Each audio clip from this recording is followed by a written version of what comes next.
And to my surprise, it was. That's just one example of how religions can mindlessly follow rules that make no sense. Of course, present company excluded from these two different congregations. And now for the G-rated part of my talk. As a youngster, I enjoyed studying the Torah, the Hebrew Bible, and the Talmud was even more fun, where sages constructed clever arguments about biblical passages to justify their points of view, even though they came to opposite conclusions. Perhaps such Talmudic study might explain why so many Jews grow up to be lawyers and atheists. In Hebrew school, we were encouraged to ask questions, but not, I found out, who created God, because apparently there was no good answer for that one. But our rabbi did ask one Talmudic question that really impressed me. He said, why does the Bible repeatedly say God of Abraham, God of Isaac, and God of Jacob, instead of the more concise God of Abraham, Isaac, and Jacob? The Talmudic response was that each of us must search for and find our own God. I took that quite seriously, and my extensive search led me to a God who did not exist. I continued to live at home in Philadelphia, where I attended Temple University. But I finally ran away from home to graduate school at Syracuse University. My first teaching job was at Clark University in Worcester, Massachusetts in 1968. It was during the Vietnam War.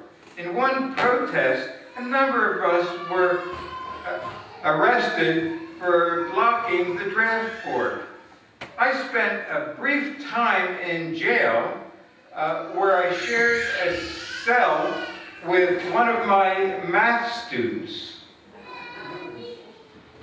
He asked me for some math help, and we were let out just about the time he finished his homework. So for me, going to jail was a lot like holding office hours. Unfortunately, I did not stop the war, but I did make one civil rights contribution about that time. When a PhD student of mine passed her qualifying exams, I took her to a local Worcester bar to celebrate. But the bartender told me that the bar was for males only and that we would have to leave. The following day, I brought an African-American woman back to that same bar. Now, the bartender was obviously more uncomfortable being viewed as a racist than a sexist, so he talked to his manager, and they served us. On the third day, I brought back my female graduate student to that same bar, and they also served us. And from that day on, this Worcester bar admitted women. It really feels great to be applauded for drinking. I moved to South Carolina in 1976 to teach at the College of Charleston. It was my first trip below the Mason-Dixon line and a bit of a culture shock for me, and I think for South Carolina as well. In my book, I describe some of the racism and sexism I saw and how things are slowly changing. I did take a year leave of absence from the College of Charleston in 1987 to teach at the University of Papua New Guinea. Papua New Guinea is a really interesting country. Soon after I arrived, I saw a documentary about the natives' first contact with whites in the 1930s. One woman in the documentary said that they thought that the white men were gods until they had sex with them. There were lots of missionaries there, as you might expect. There was one priest, though, who seemed obsessed with having women cover their bare breasts. I talked to this priest about why, instead, he didn't focus on wife-beating, which happened to be legal there at the time. The priest said he could concentrate on only one issue at a time. A couple of months later, the University of Papua New Guinea held a beauty contest, and my colleagues were quite impressed when I confidently predicted the winner. You see, this priest was one of the judges, and 4 out of the 5 contestants were bare-breasted. I admire former President Jimmy Carter, so in 1988 I spent a week working at Habitat for Humanity in Atlanta with Jimmy Carter. Here he is with his wife Rosalind. There I am behind them when my hair was a lot darker. I knew it was a Christian organization that did good works, and I wanted to engage with such Christians. But I didn't realize at the time just how Christian it was. Habitat for Humanity founder Millard Fuller led us in daily prayers to Jesus before breakfast, lunch, and dinner, along with inspirational sermons during the day. I suggested to Fuller that he could get more participants if he were inclusive, since we were all there building houses for other people. Fuller said, "Not me. I'm building houses for Jesus, and that I would stop building houses if I thought that Jesus didn't care." I much preferred Jimmy Carter's viewpoint.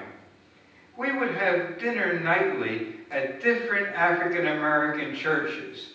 One night, I walked in with Jimmy Carter, and there was a standing ovation. I whispered in Jimmy's ear, "I hope you don't mind. This happens to me wherever I go." I still think Jimmy Carter's a great human being, even though he didn't laugh at my little joke. After teaching at the College of Charleston for 14 years, I thought I had gotten pretty used to living in South Carolina, but I underwent a major life change in 1990. You might ask yourself, why would a liberal, Yankee, Jewish atheist with 4 strikes against me decide to become a candidate for governor of South Carolina? It wasn't through blind ambition or unrealistic expectations, and certainly the devil didn't make me do it. There really was a method to my madness. A colleague at the College of Charleston pointed out to me that our South Carolina Constitution prohibited atheists from becoming governor. Now, I knew that our U.S. Constitution prohibited religious tests for office, so I went to a local ACLU lawyer to ask how this obviously unconstitutional provision could be changed. He told me that an atheist would have to mount a legal challenge by declaring for governor. And he asked me if I'd be willing to be that candidate. I looked around and didn't see any other atheists in line to do so. So after much thought, I agreed. After filing for candidacy, I learned that atheist was a very provocative word, and not just in South Carolina. The National Associated Press picked up this story, and the following day, I got a call from a very distressed woman in Philadelphia.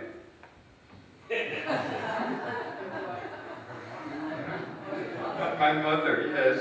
I had to admit that the Philadelphia Inquirer was not the best way for my mother to find out that her only child was a candidate for governor of South Carolina and an atheist.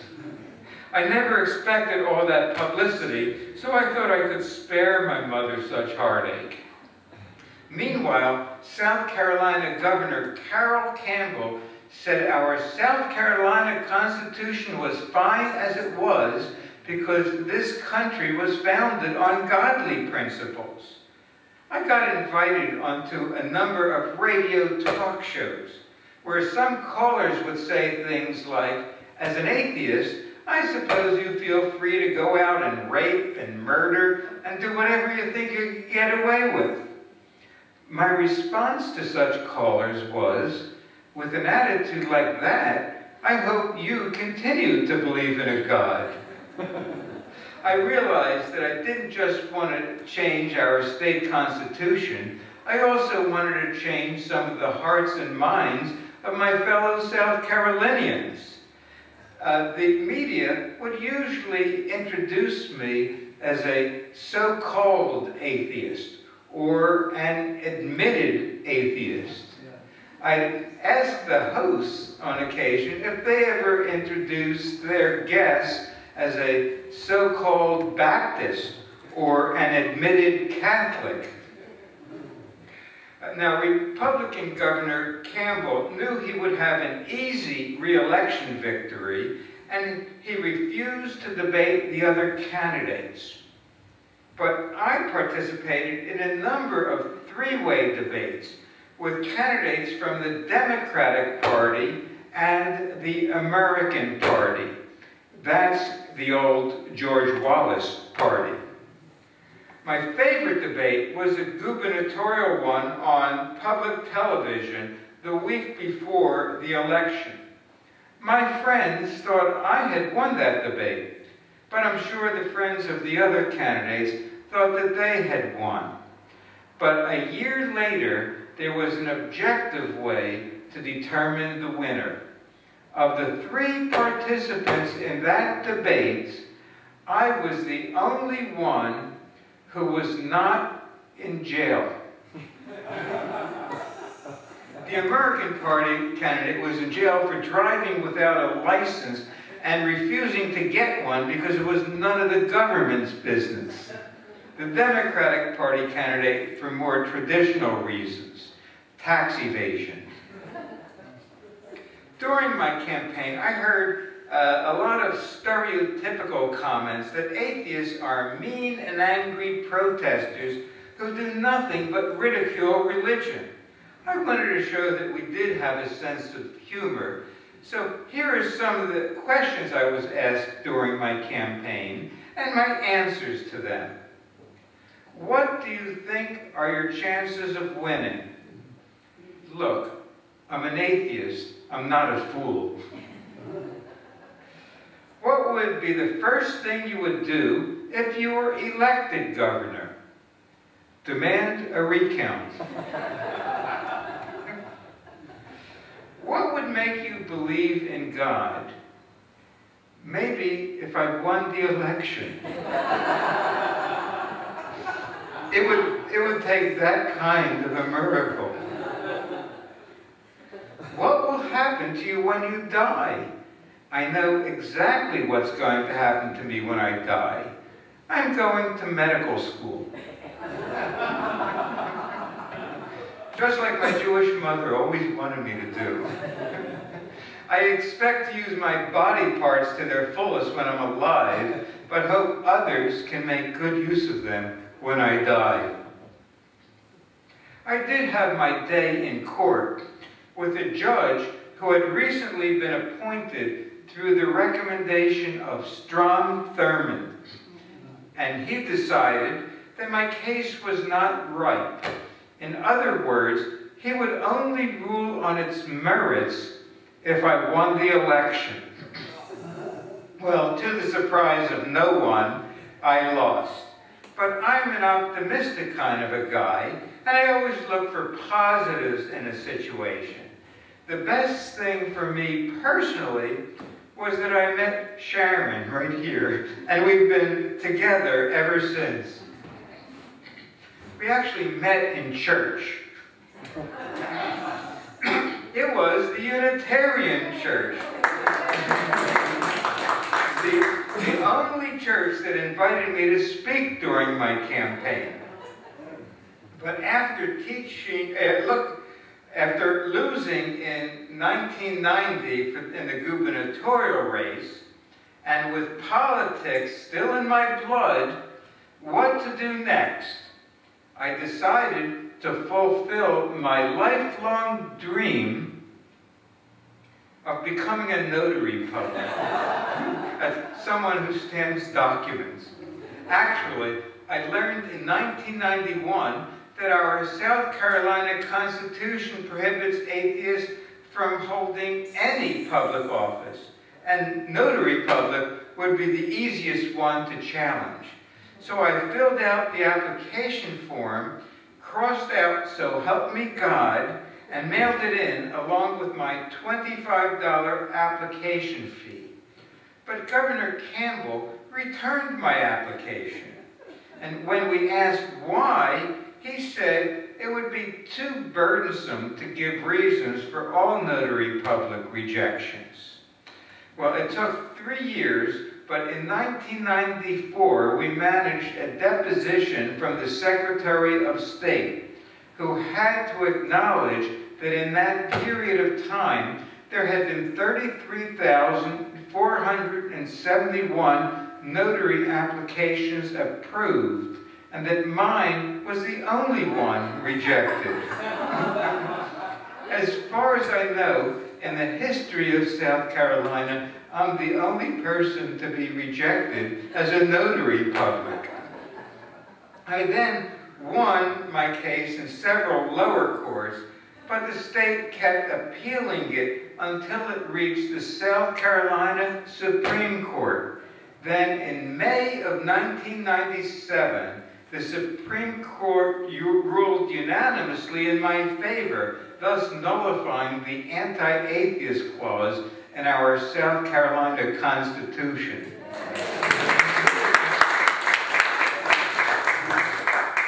I went to the county clerk's office with Sharon to pick up my notary certificate.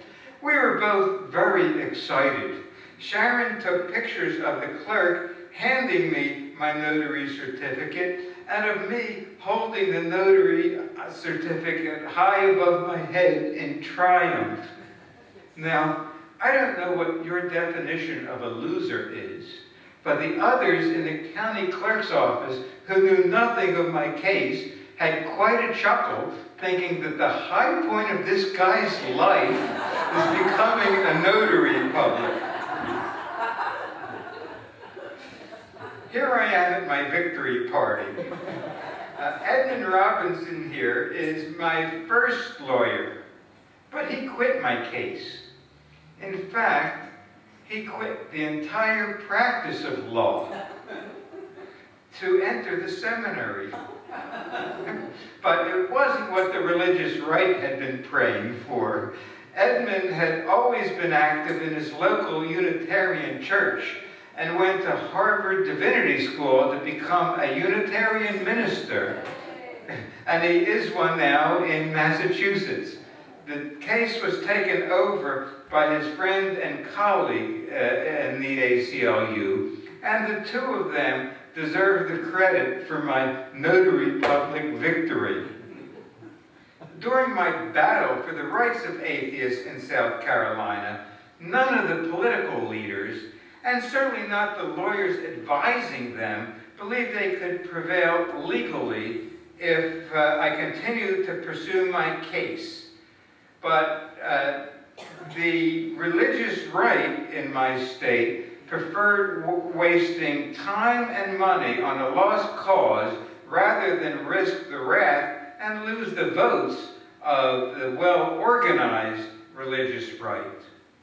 South Carolina actually spent close to $100,000 trying to prevent me from becoming a notary public. One of my students at the College of Charleston, who was unfamiliar with my case, saw my notary public certificate proudly hanging from my wall, and he asked me if I had to go to law school to become a notary public. I told him no, it wasn't quite that simple. Law school would have taken me only 3 years. It took me longer to get my notary certificate than my PhD in mathematics. It should not have taken me 7 years or happened the way it did, but it was well worth the wait. Incidentally, I'll not only sign copies of my book outside, I'll also notarize it for you.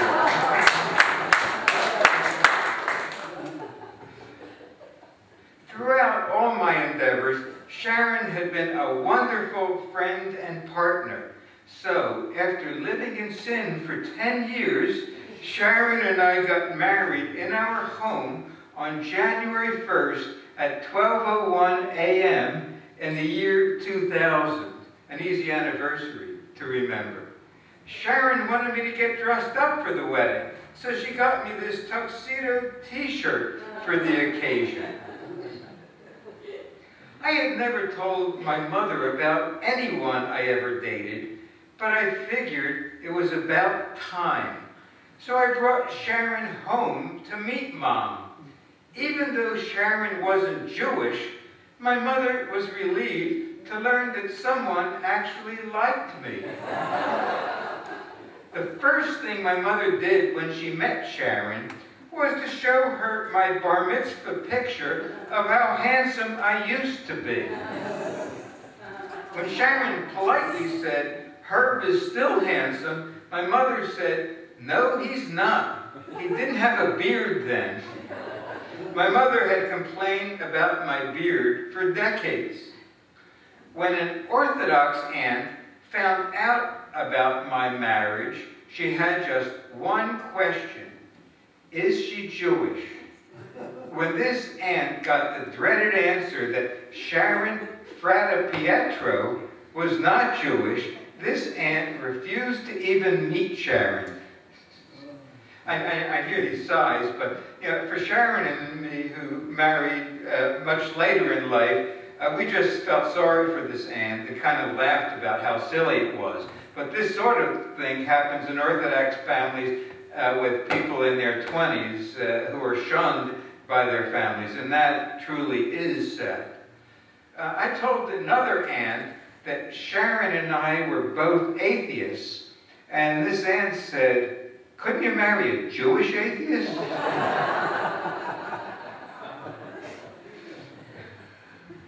During my run for governor, I received a considerable amount of hate mail, as you might expect, but I also heard from a surprising number of people who thought that they were the only atheist in South Carolina.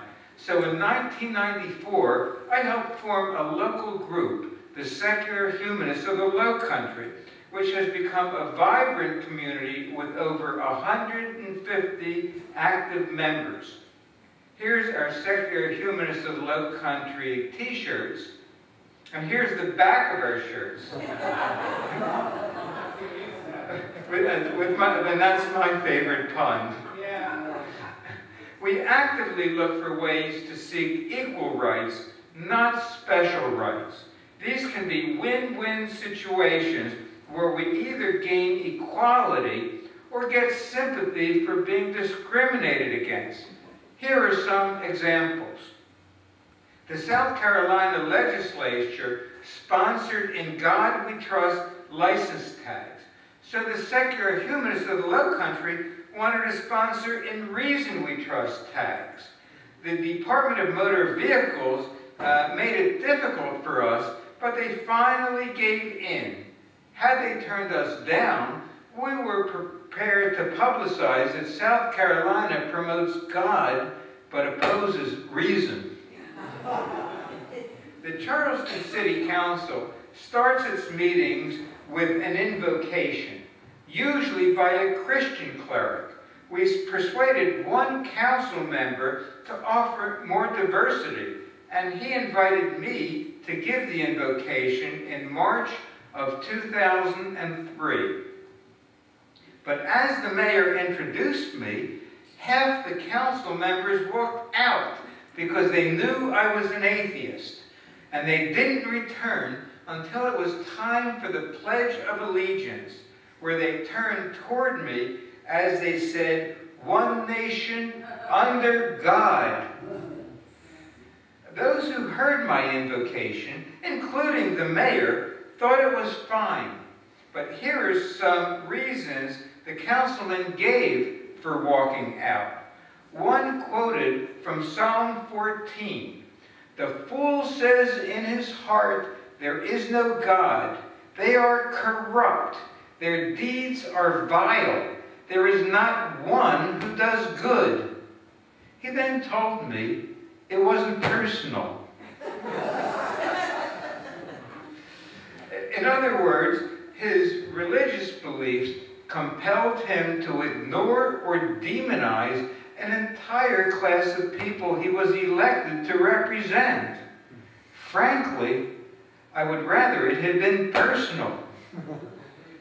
Another councilman said, he can worship a chicken if he wants to, but I'm not going to be around when he does it. My response was, perhaps the councilman doesn't realize that many of us who stand politely during religious invocations believe that praying to a god makes no more sense than praying to a chicken. At least he can see a chicken. There are many Christian billboards in South Carolina, so the secular humanists of the Low Country put up this billboard. Don't believe in God? You are not alone. Since this was the first such billboard in the South, Lori Goodstein from the New York Times came down to Charleston in 2009 and wrote about it. Her article, More Atheists Shouted from the Rooftops, was the second most popular piece in the New York Times that week. The takeaway from the article was, if it can happen in South Carolina, it can happen anywhere. Bill Upshur was a founding member of our local group with a wonderful sense of humor. Unfortunately, he contracted terminal esophageal cancer in 2007. He wanted to give a major donation to the secular humanists of the Low Country, and he devised a plan for our winter solstice and potluck and book auction. Bill and I wound up engaging in a fake bidding war for Richard Dawkins' book, The God Delusion. The bidding started normally, but went to $5,000, $10,000, $15,000. I hadn't told Sharon about this, and she was getting pretty worried. But finally, the auction was won by Bill for his planned donation of $20,000. When I told Richard Dawkins about the auction, he sent me this note for Bill. I hope you will not think me impertinent if I say you are my kind of guy. You now possess the most expensive copy of The God Delusion in the known universe. Thank you, Bill, for all you do for secular causes. My last memory of Bill was his broad smile after hearing Dawkins' words. During my political campaigns, I learned about a number of national humanist and atheist organizations working on causes I supported, but they were competing for funds from what they viewed to be a fixed pie. I wanted to grow the pie and benefit all of our groups and the movement as a whole. These organizations were spending too much time and money arguing about labels, atheists, agnostic, humanists, freethinkers, whatever, rather than showing our strength in numbers and cooperating on issues that affect all secular Americans. So in 2002, I helped form the Secular Coalition for America, whose mission is to increase the visibility of and respect for non-theistic viewpoints, and to protect and strengthen the secular character of our government. The Secular Coalition formed as a political advocacy group to allow unlimited lobbying on behalf of secular Americans. There are over 16 million of us, and we advocate for those millions without God beliefs.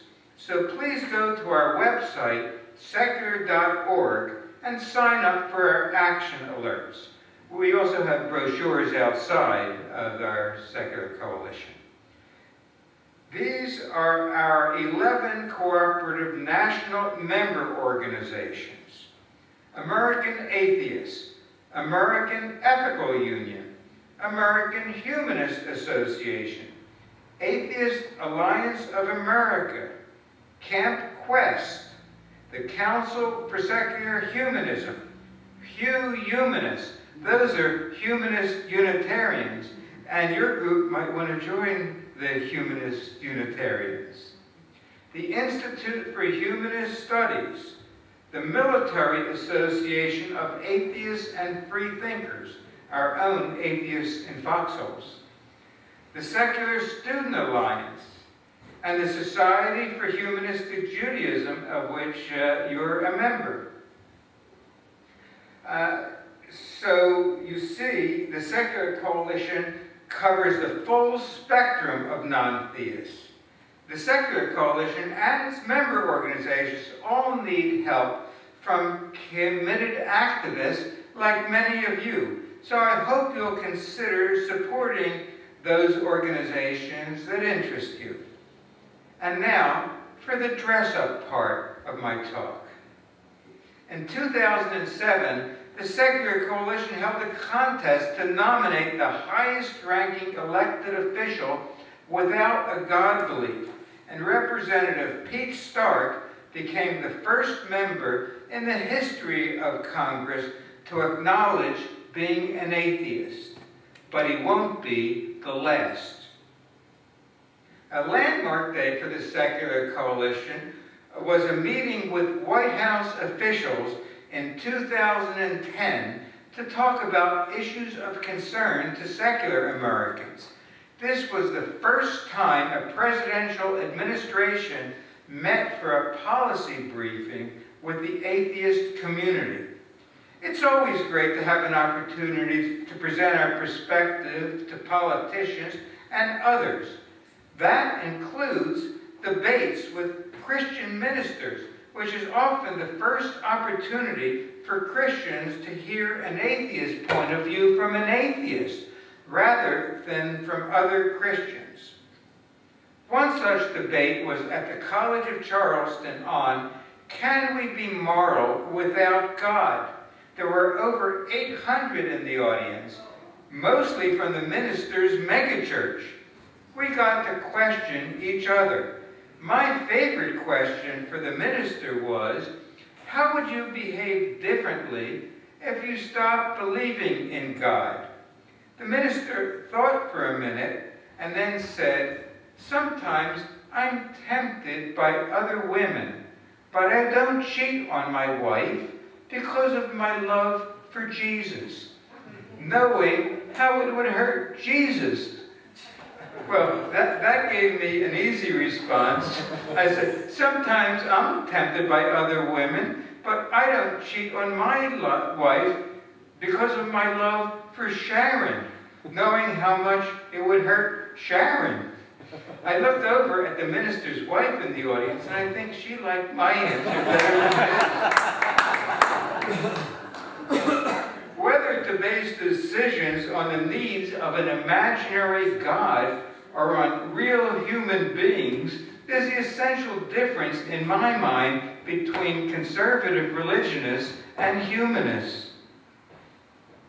I was invited in 2005 to participate in an interesting debate at Oxford University in England. It was my favorite debate because of the atmosphere. We were told to wear tuxedos, which I had never before worn. Now, I went to a store in Charleston to rent one, along with a bunch of high school students getting ready for their prom. And they were considerably more comfortable in the store than I was. The debate topic was, does American religion undermine American values? I began, you just heard Richard Lowery, editor of National Review, complain about how difficult it was for him to be a conservative in New York City. Now, I'll tell you a little about what it's like to be an atheist in South Carolina. And then I described some of my activities. And I closed with, in this melting pot called America, we are one nation under the Constitution, or maybe under Canada, but not one nation under God. Given how the religious right opposes the teaching of evolution or any scientific and social view that conflicts with a literal interpretation of the Bible, we are really becoming one nation undereducated.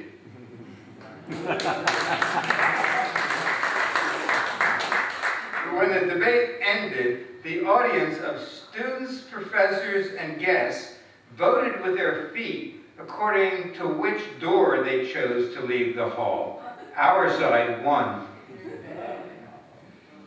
Last year, the Secular Coalition hired Edwina Rogers as our new executive director. It was controversial at first because she's a Republican and most of us in the movement are progressives. But our board vetted her carefully and unanimously approved of Edwina Rogers. And she's turning out to be a terrific executive director. We can now lobby effectively both parties. We have tripled the number of endorsers of our mission statement, including organizations like the Republican Reason Caucus, whose mission is to create a more tolerant, secular, rational GOP. Now, regardless of your political affiliations, I assume you all think that that's a great idea. We're also now organizing 50 state secular coalitions, so your members of Congress can hear from you people when they come to their home district. And the Secular Coalition for California has already been organized, and I hope you'll look them up on the website and participate fully with them. The Secular Coalition started in D.C. with all volunteers. We now have a paid staff of 5 with an annual budget of $340,000. That's not quite as much as the 200 religious organizations that lobby, with a budget of $390 million. So we have an uphill battle, but at least we've started. They have as much money as they do because they tithe. Now, I can't threaten you people with eternal damnation if you don't contribute, but I hope you will contribute to our causes because it's the right thing to do. We lobby not only as the Secular Coalition alone, but with other organizations like Americans United for Separation of Church and State and the ACLU. We also lobby with religious organizations from time to time, like the Interfaith Alliance and the Baptist Joint Committee for Religious Liberty. We hope to cooperate with liberal religious organizations as much as possible. And there's a good possibility within the next year or two, there will be a secular caucus in Congress consisting of a couple Republicans and some Democrats. That's what we're really hoping to see. And we're getting feelers that a lot might be interested, but are hoping for others also to participate. Now, I always look for ways to find common ground with religious people, even if it can be very difficult, as in the following case. Now, I know you're thinking, what could I possibly have in common with Jerry Falwell? Well, Jerry Falwell once said, "God doesn't hear the prayers of a Jew." I agree with Jerry Falwell, though perhaps for very different reasons. After 10 years as president of the Secular Coalition, I retired to President Emeritus. I'm still active as a member of the Secular Coalition Advisory Board. My outstanding successor as Secular Coalition President is Dave Niosi, previous president of the American Humanist Association. He also has an excellent book, Non-Believer Nation. If Dave ever speaks here, I'm sure he will sign his book for you. Oh, he did? And I bet he signed his book for you. But I bet he didn't notarize it. As far as I know, I'm the only author in the world who will sign and notarize your book. Now, since my career was in mathematics, I described in my book in layman terms how mathematicians think and what turns us on. So I'll close with a math quiz. But don't worry, nobody will fail this quiz. It's a Godless Americans math quiz. Assume there are 300 million Americans, and 21% are without any religion. But of these 21%, 16% of them believe in some God. Now, of the 79% who identify with a religion, 12% don't have any God beliefs. So, ready? Here's the question. How many godless Americans are there?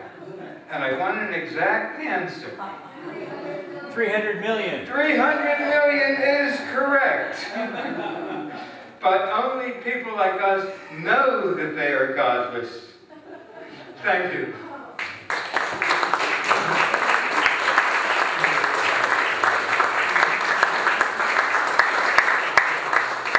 And I'll be happy to take questions. Great. Thank you, Herb. Thank you. That was wonderful. While you're formulating your questions, I'm going to throw the first one out there. So, in your career, starting as an accidental activist, you've watched those numbers grow from single digits to 21% to yes, maybe 25 or 30% among the youngest generation. Here, this very week, with the tragedy in Boston, we still have a situation where humanists were explicitly denied participation in the interfaith service after the tragedy at the marathon.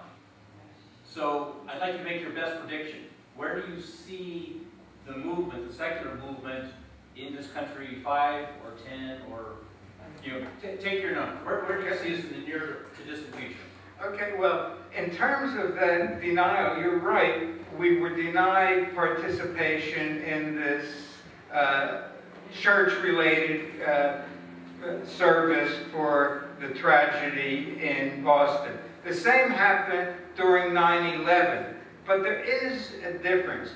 The atheist and humanist community coalesced and pestered the administration. We got much more publicity this time. We wanted Greg Epstein, who's a chaplain at Harvard, to give some kind of comment about the tragedy, saying, look, we want to come together, one nation, indivisible, and cooperate rather than have these divisive services. Some papers picked it up. It was on CNN, and we're hoping that the administration, for excluding us, will be sufficiently embarrassed that the next tragedy, and unfortunately we know there will be more tragedies, we will be part of that, that alliance of Americans who care about justice and human rights.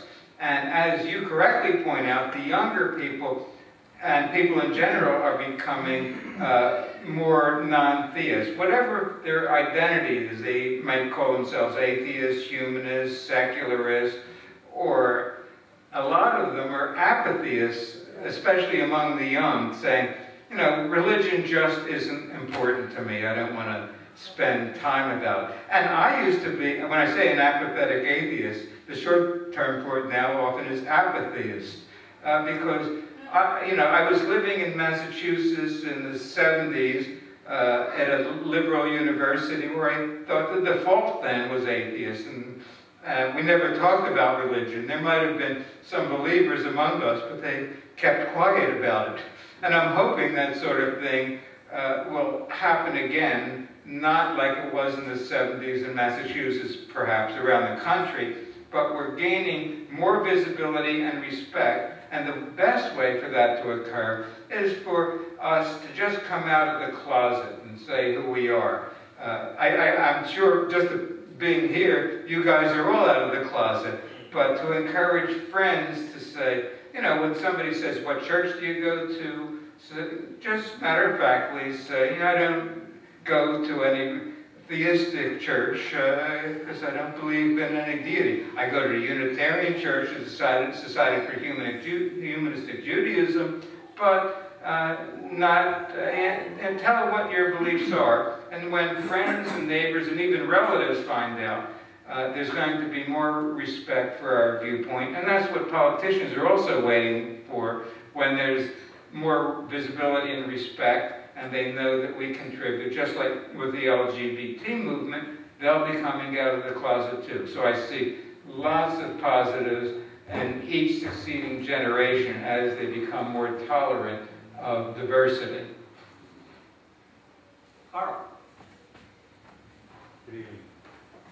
I'm not a big follower of presidential inaugurations, maybe you are, but I do remember the 2008 Obama inauguration when I was stunned, and I believe you probably remember this, when he said believers and non-believers, and I believe that was the first time that anything like that had ever happened on that kind of a scale. How did you feel when that happened? Great. The Secular Coalition actually was working on Obama getting that into his speech. And I think that was a nod to us. And we all thought it was terrific. And even for a while, we pushed for another thing, that can you please occasionally not end all your speeches with God bless you and God bless America. And he tried that a couple times, but he got a lot of pushback from the religious right, so he went back to his old standard.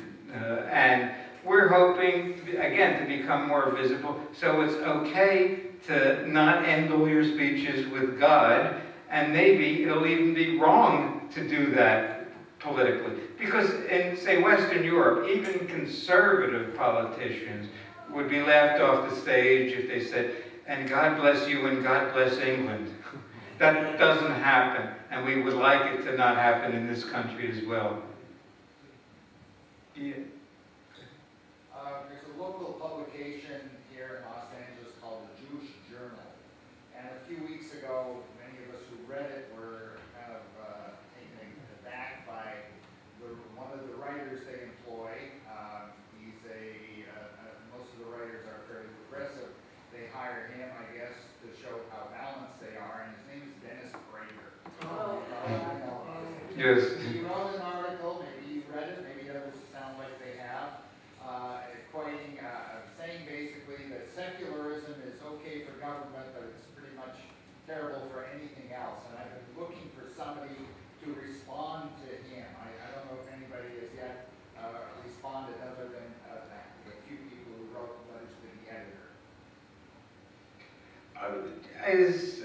I don't know if somebody has asked him to debate the topic publicly. I think that would be a terrific opportunity for someone to do that. And does he explain why it's bad for people to be secular? Because we can give arguments about, look at other countries where people are mostly secular, like Denmark and Norway and Finland. Compare their culture, how they treat other human beings, to countries where they're mostly religious, like Iran and Saudi Arabia. And, I just would be puzzled about what kind of arguments he gives, but I would love an opportunity to debate him, or somebody locally to debate him in a public forum, and why he thinks it's bad for individuals to be secular. Yes. You know, recently our governor here in California, he's had the habit of pardoning people on Christian holidays, and it seems to send a really negative message and be, you know, those who aren't Christian, you know, whether they're going to get a fair shake, and just linking pardoning with a certain religion seems to be kind of strange. And then also there seems to be more and more of a movement of prayer breakfast where politicians, you know, they have prayers as part of their meetings with their constituents, and that seems to really negate other people going and meeting with their politicians. So I wanted to get your comments on those two things. Well, in terms of a politician praying with their constituents, if this is a private prayer with them, you know, it's not illegal, but I would go in to that politician, and if he suggested that we pray, then I would kind of let him have it. That, you know, not all your constituents pray, and you need to acknowledge that there are secularists, and if you want to serve all your constituents, find out how they would like to be served instead of inappropriately assuming that all your constituents are Christians or God believers. And in terms of the pardon, you know, I want to look at whether it was a good or a bad pardon, but I don't like the fact that it's on Christian holidays. But I remember during the Vietnam War, I was a little conflicted. Like, I wanted the war to end, but I remember they had a truce for Christmas. And I would hope that that truce would just end the war. But no, they had a few days off to celebrate Christmas, and then they went back killing each other. So, I mean, it's just kind of ridiculous how you throw the religious portion in just to play maybe to a constituency, but to no effect. So I'd rather, you know, the government officials in their capacity as a government official not bring religion in any way. In private, they can do whatever they want, but not in their capacity as governor. So I'm uncomfortable if it's not just random pardons, one of which happens to be on a religious holiday, but if that's the norm. Does he pardon any atheists on religious holidays? Actually, probably not, because there's such a small percentage of atheists in prison. No, but he's had a habit. It's not just one specific Christian. He's had it habitually on certain Christians. Jay? It seems to me that Judaism is strictly a religion, only a religion. How do you answer the charge or the implication that it's a total contradiction for there to be a Jewish humanist or Jewish atheist or Jewish free thought people, if that's a word, if it's strictly a religion and not culture, ethnicity, heritage, and all those other nationalist identifications? You know, there's a section in my book on why Jewish atheism is not an oxymoron. And, you know, it can be a religious view. You can be a religious Jew or a secular Jew. It's part culture. You know, the definition of a Jew is if your mother was a Jew, you're a Jew. It's what Orthodox Judaism considers Jewish. It's what Hitler considered Jewish. By the way, today is Hitler's birthday, but we're not celebrating. But, you know, that's part of my cultural Judaism, finding out about all things Jewish, being engaged with anti-Semitism. As a child, I grew up where I was so upset when people would be in the closet about being Jews and maybe even change their name. And I think, tell who you are. And I think that carried over to my atheism now when I'm upset by people being in the closet there. But it's part of a culture, and that's why you have organizations like the Society for Humanistic Judaism with atheist rabbis, because we're identified as Jewish. We don't want to. Some of us don't want to just hide from that aspect of our upbringing. So we come out and say, yes, we're Jews. We happen not to believe in God.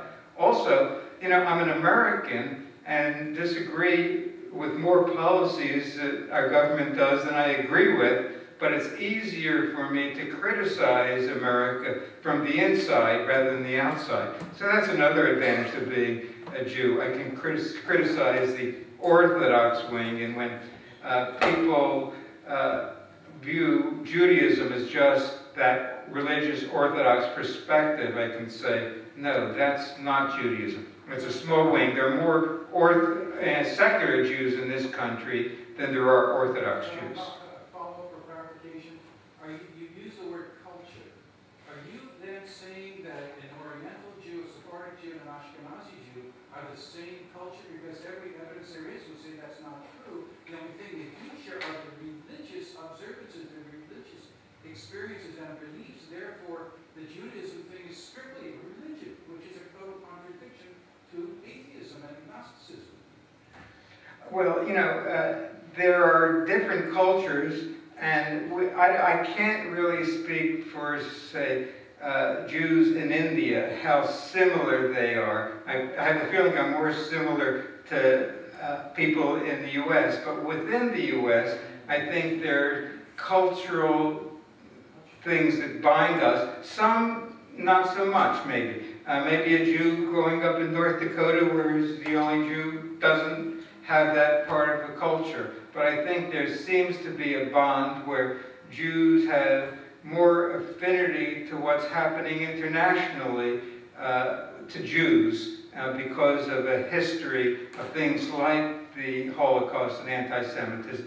It's why a lot of us secular Jews want Palestinians to have a homeland and be treated fairly, and can combat the religious Jews who say, God promised this land to us, so those others should just get out, where land is more important than human life. And us cultural or secular Jews feel like we more strongly about what's happening there because it's part of us than what's happening in Rwanda, where we feel bad about that, but it seems easier to counter arguments from Orthodox Jews about Israel than what's happening in other parts of the world. So that's in part what makes me feel an affinity as a cultural Jew, and at the same time openly saying, this God stuff is bad. Yeah, I even know Orthodox Jews who are atheists, because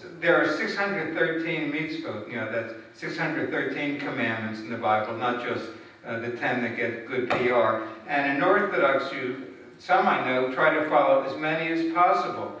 But you can't will yourself to believe something that you think is silly. So they don't believe in God, but they still keep kosher. I wouldn't go that far, although some secular Jews might even keep kosher. I've met some who do that.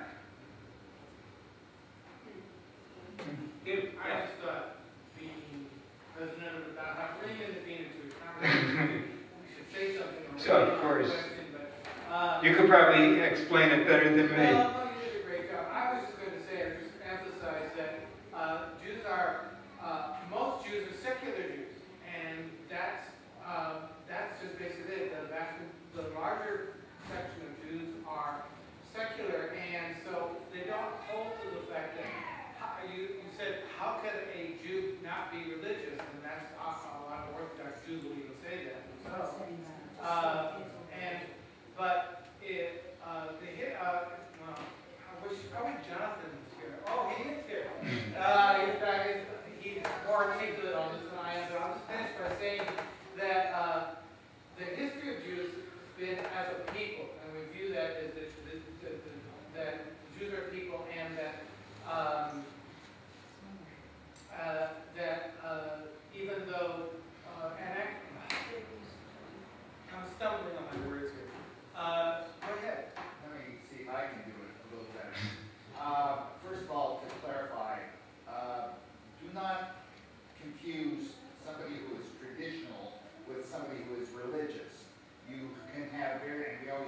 find reasons from a humanistic view of doing certain traditions that aren't necessarily theistically oriented or the same reasons that maybe some of our ancestors did it. There are other good reasons.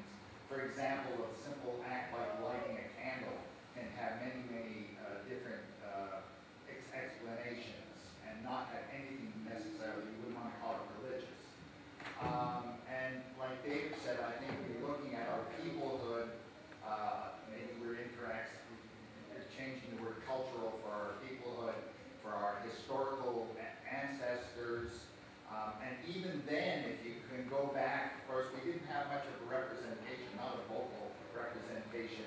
The majority that got the good press were those who, believed in God, and we think there's minorities who didn't, but they didn't get the press.